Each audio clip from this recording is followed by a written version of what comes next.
To enable remote start on your Chevy key fob, you first need to ensure it's properly paired with your vehicle.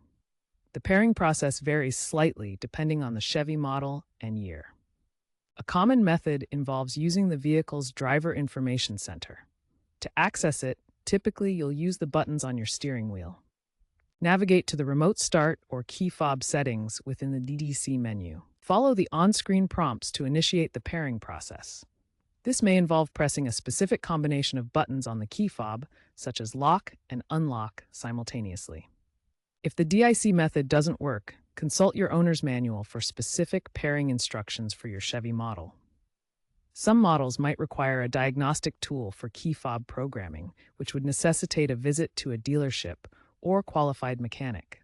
If pairing fails, check the key fob battery and replace if needed before attempting the pairing process again.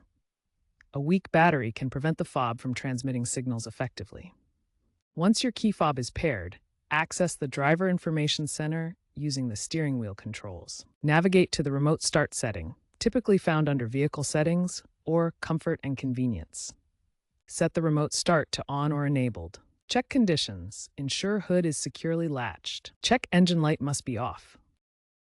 Vehicle must be in park with all doors closed and locked. To use remote start, press the lock button, then hold the remote start button with the circular arrow icon. The vehicle will start if conditions are met and automatically shut off after 10 to 15 minutes for safety.